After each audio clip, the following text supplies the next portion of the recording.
The European Economic Community was established in the aftermath of the devastation caused by the Second World War, when the economies of the European countries lay in ruins. The EEC was created by the Treaty of Rome in 1957, and its aim was to foster economic growth and to achieve economic stability among the six member states, namely Germany, France, Italy, Belgium, the Netherlands, and Luxembourg. The French Foreign Minister Robert Schuman promoted the plan of putting coal and steel resources under common ownership and control. It was intended that the European countries, specifically France and Germany, should be bound by peaceful economic cooperation.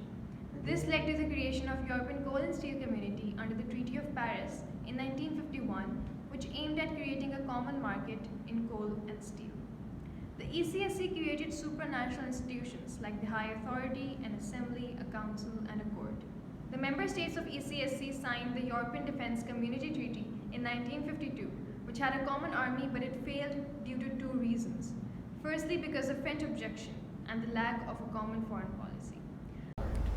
The six member states later met at Messina, Italy in 1955, which set out the plan for two further communities: European Atomic Energy Community, also known as Euratom, under the Treaty of Rome, whose main purpose was to promote the peaceful use of nuclear energy, and the European Economic Community created a common market among the member states.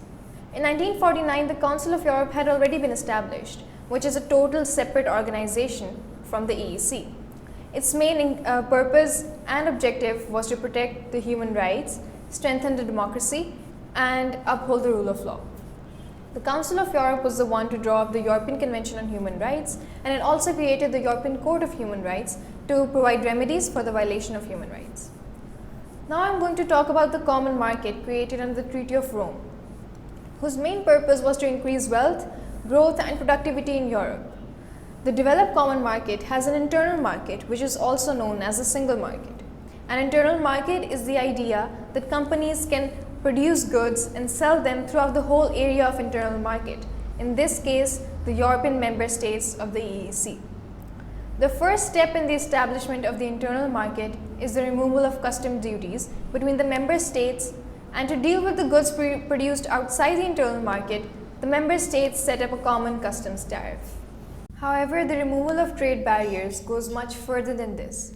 The common market set up by the Treaty of Rome guarantees four freedoms: the free movement of goods, the free movement of persons, services, and the free movement of capital. Article 18 of the Treaty of Rome states the basis of the internal market, which is that there should be no discrimination between the member states. The Treaty of Rome also contained provisions establishing a competition policy to ensure that the monopolies of companies came to an end. Among other policies that were established included common agricultural policy, common transport policy, and common fisheries policy.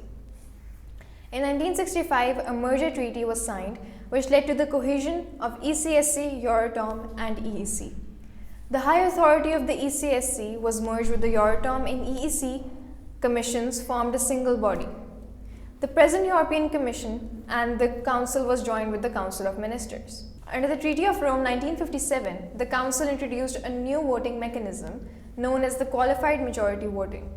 Prior to this, unanimity voting ensured that every country had a veto power. The new mechanism threatened the veto power, and thus France objected to adopting this mechanism. They protested, and the protest took form of an empty chair policy, where French delegates refused to attend meetings in the Council. Hence, Luxembourg Accords or Luxembourg Compromise was reached, where negotiations were set to be continued, where the matter was focused on important national interests. In 1970, the first budgetary treaty was passed, which changed the basis of the community's finances to the community's own financial resources and strengthened the role of Parliament in the budgetary process.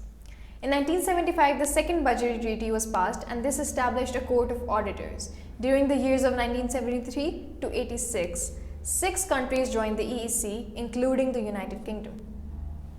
In 1986, the Single European Act, SEA, was passed, which mentioned the trade barriers that still existed within the common market. The act aimed at removing these, as the member states would greatly benefit from it. The result was a decision to launch a program to complete the single or internal market by a deadline of 31st December 1992. The SEA introduced a number of other procedures. They introduced the QMV mechanism again. The cooperation procedure gave Parliament more power and more say in the legislative process. It enlarged the community competence areas, introduced a court of first instance, and it also referred to the European Council and placed its meetings on a formal footing. The SEA brought these changes by amending the Treaty of Rome 1957. In 1993, the Treaty of Maastricht came into effect, and it changed the name of EC to the European Union. The Union comprised of the EC, which together with the ECSC and Euratom was the first pillar. The Common Foreign and Security Policy and Justice and Home Affairs were the second and third pillars. The Treaty on European Union, or the Maastricht Treaty, made some changes to the Treaty of Rome. The main changes included the introduction of the citizenship of the Union, introduction to the principle of subsidiarity, the economic and monetary union, which introduced a common currency known as euro, alongside adding new areas of competencies which included social protection, economic and social cohesion, environment and health, etc. It also further enhanced the role of Parliament. Next came the Treaty of Amsterdam in 1999. The treaty added new aims and objectives, such as no discrimination on the basis of gender, improving and protecting the environment, etc. It also simplified the co-decision procedure, added new competence to combat discrimination by introducing Article 13, giving the Parliament the power to tackle discrimination based on gender, racial or ethnic origin, alongside enhancing cooperation between the member states by introducing a mechanism called the variable geometry. It also increased transparency, protection of liberty, democracy and human rights. Lastly, it also amended Article 14, which required European Parliament's approval for the appointment of the President of the Commission. Next in line among other treaties was the Treaty of Nice, which came into force on October 2003. The changes revolved largely around catering for the expansion of the European Union. The amendments made to the Maastricht Treaty and the TEU, Treaty on European Union, consisted of making changes to the composition of the Commission, the European Parliament's distribution of seats, and the allocation of votes in the Council. This empowered the European Parliament to bring a claim under judicial review, introduced changes to the judicial structure in order to tackle long delays in decision-making, enhance cooperation between the states by simplifying the variable geometry mechanism. In 2004, 10 more nations joined the European Union. To focus on the future of the Union, member states created a draft treaty, established a constitution for Europe. However, the founding members of the treaty, France and the Netherlands, rejected it. The result was a compromise which took the shape of the Treaty of Lisbon, or the Reformed Treaty. The new treaty includes previous pillar areas in which the EU had little involvement. Finally, references to the EC were removed, as was the three-pillar structure which is established in the Maastricht Treaty. The Lisbon Treaty made important amendments, including with respect to extending the scope of the QMV, presidency of the European Council, according binding force to the Charter of Fundamental Rights, etc.